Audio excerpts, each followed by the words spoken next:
नमस्कार। ये आकाशवाणी चंडीगढ़ है। अब आप रतिका से प्रादेशिक समाचार सुनिए। पहले इस बुलेटिन के मुख्य समाचार। केंद्रीय गृह मंत्रालय ने वास्तविक नियंत्रण रेखा पर चीन के अतिक्रमण को लेकर भारत तिब्बत सीमा पुलिस से संबंधित रिपोर्ट को दुर्भाग्यपूर्ण बताया है। चंडीगढ़ प्रशासन ने कहा कि किसी भी चिकित्सक को उसके मूल काडर में वापस भेजने का कोई प्रस्ताव नहीं है। करनाल स्थित महाराणा प्रताप बागवानी विश्वविद्यालय को कृषि व्यापार शिखर सम्मेलन व पुरस्कार नामक संस्था द्वारा उत्कृष्ट उद्यान विश्वविद्यालय पुरस्कार से नवाजा गया। कुरुक्षेत्र के ब्रह्म सरोवर पर राज्य स्तरीय बाढ़ राहत प्रशिक्षण शिविर शुरू हुआ और फरीदाबाद पुलिस की अपराध शाखा ने 2 आरोपियों को गिरफ्तार कर 31.5 किलो डोडा पोस्त बरामद किया। अब समाचार विस्तार से। केंद्रीय गृह मंत्रालय ने एक सोशल मीडिया पोस्ट में वास्तविक नियंत्रण रेखा पर चीन के अतिक्रमण को लेकर भारत तिब्बत सीमा पुलिस से संबंधित रिपोर्ट को दुर्भाग्यपूर्ण बताया है। गृह मंत्रालय ने कहा कि ये सोशल मीडिया पोस्ट राष्ट्रीय सुरक्षा के प्रति संवेदनशील मुद्दे को लेकर दुष्प्रचार और द्वेषपूर्ण भावना फैलाती है। चंडीगढ़ प्रशासन ने कहा है कि मीडिया के एक हिस्से में केंद्र शासित प्रदेश चंडीगढ़ द्वारा चिकित्सकों को उनके मूल काडर में वापस भेजने के आदेश बारे प्रकाशित हुआ समाचार भ्रामक है और तथ्यों पर आधारित नहीं है। चंडीगढ़ प्रशासन के जनसंपर्क विभाग द्वारा जारी एक प्रेस विज्ञप्ति में कहा गया है कि किसी भी चिकित्सक को उसके मूल काडर में वापस भेजने का कोई प्रस्ताव नहीं है। प्रशासन ने स्पष्ट किया है कि गत 6 माह में केवल 60 चिकित्सकों को उनके मूल काडर में भेजा गया है। उनमें से 2 की आयु सेवानिवृत्ति के करीब थी और अन्य 5 मामलों में प्रशासनिक कारण थे। प्रशासन ने कहा है कि नए चिकित्सकों की नियुक्ति के बावजूद चंडीगढ़ में चिकित्सकों की कमी है और ऐसी परिस्थिति में किसी भी चिकित्सक को बिना कारण वापस भेजने का सवाल ही पैदा नहीं होता। यह भी कहा गया है कि पिछले वित्तीय वर्ष में शहर में प्रतिनियुक्ति पर काम करने के इच्छुक आसपास के राज्यों के चिकित्सकों के साथ 3 दौर की बातचीत हुई है। निर्वाचन आयोग ने लोकसभा चुनाव में 85 वर्ष से अधिक आयु के बुजुर्ग मतदाताओं व दिव्यांग मतदाताओं को घर से ही मतपत्र द्वारा मतदान करने की सुविधा दी है। हरियाणा के मुख्य निर्वाचन अधिकारी अनुराग अग्रवाल ने बताया कि बूथ लेवल अधिकारी BLO अपने क्षेत्र में घर से मतदान करने के इच्छुक इन दोनों वर्गों के मतदाताओं की जानकारी लेकर उनकी घर से मतदान के लिए आवेदन करने में मदद करेंगे। निर्वाचन आयोग ऐसे आवेदकों का घर से ही मतदान सुनिश्चित करेगा। श्री अग्रवाल ने बताया कि बूथ लेवल अधिकारियों को युवाओं को वोट करवाने के लिए जागरूक करने के लिए कहा गया है ताकि 1 अप्रैल को 18 वर्ष की आयु पूरी कर चुके युवा 26 अप्रैल तक अपना वोट बनवाकर 25 मई को लोकसभा चुनाव के लिए मतदान कर सके। उन्होंने बताया कि जिन मतदाताओं को किसी अन्य स्थान पर अपना वोट स्थानांतरित करवाना है तो वो भी निर्वाचन आयोग की वेबसाइट अथवा ऐप के माध्यम से या चुनाव कार्यालय में जाकर निर्धारित फॉर्म भर सकते हैं। जींद जिले में स्वास्थ्य विभाग द्वारा सभी अस्पतालों और प्राथमिक एवं सामुदायिक स्वास्थ्य केंद्रों में OPD पर्ची पर मतदाता जागरूकता संदेश की मुहर लगाकर मरीजों को मतदान के प्रति जागरूक किया जाएगा। Civil surgeon doctor Gopal Goyal ने आज जींद जिला मुख्यालय पर इस अनूठी पहल की शुरुआत की। आकाशवाणी से विशेष बातचीत में डॉक्टर गोयल ने कहा कि जब समूचा देश चुनाव का पर्व देश का गर्व की भावना के साथ चुनाव प्रक्रिया में भाग ले रहा है तो अधिक से अधिक मतदाताओं को लोकतंत्र के इस महापर्व में भाग लेने के लिए जागरूक करने हेतु हर स्तर पर प्रयास किए जा रहे हैं। उन्होंने बताया कि OPD पर्ची पर मरीजों को ये संदेश दिया गया है कि वे अपना वोट अवश्य बनवाएं और मतदान जरूर करें।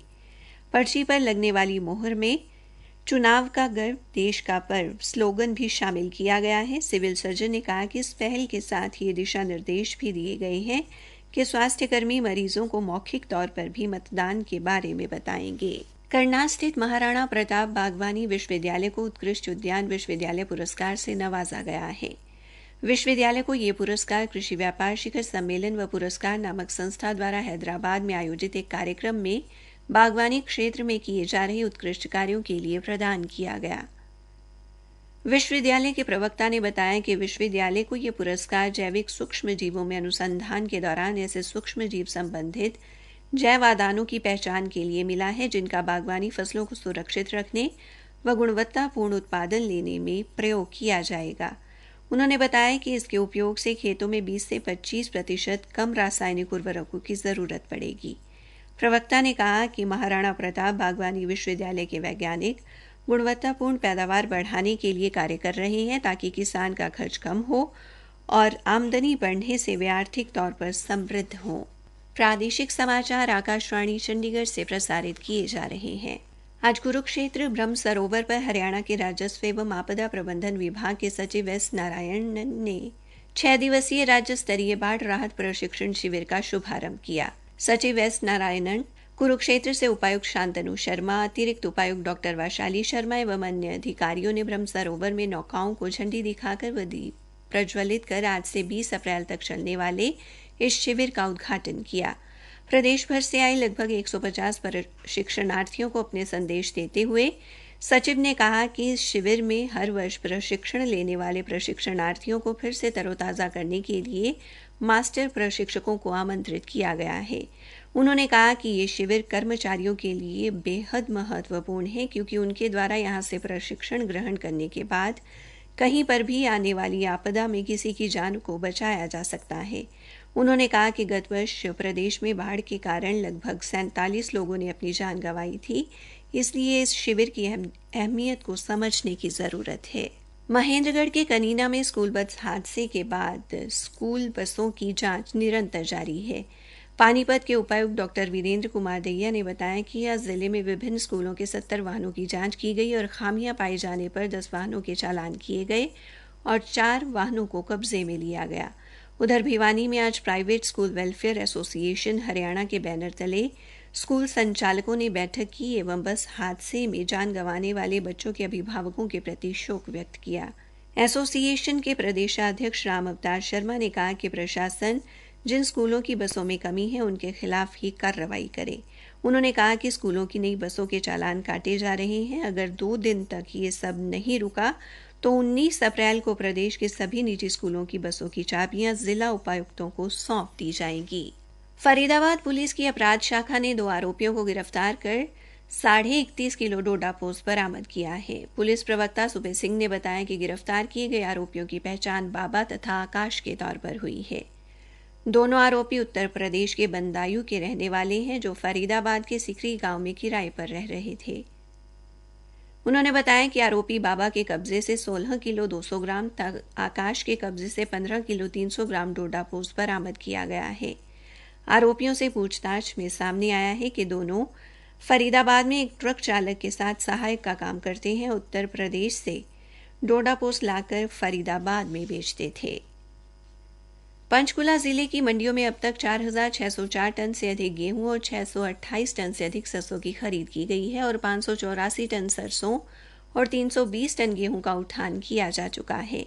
खाद्य एवं आपूर्ति विभाग के प्रवक्ता ने बताया कि हैफेड द्वारा 584 टन सरसों का उठान किया गया है, जिसमें से 386 टन सरसों रायपुर रानी अनाज मंडी तथा 198 टन सरसों बरवाला अनाज मंडी से उठाई गई है।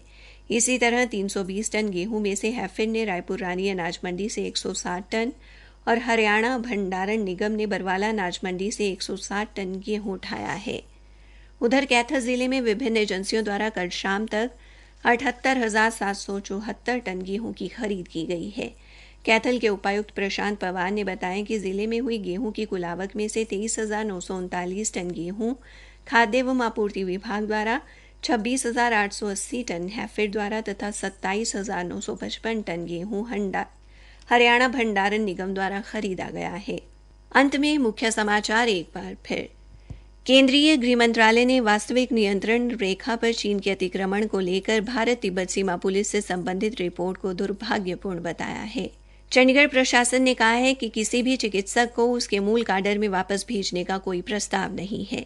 करनाल स्थित महाराणा प्रताप बागवानी विश्वविद्यालय को कृषि व्यापार शिखर सम्मेलन एवं पुरस्कार नामक संस्था द्वारा उत्कृष्ट उद्यान विश्वविद्यालय पुरस्कार से नवाजा गया। इसी के साथ ये समाचार बुलेटिन समाप्त हुआ।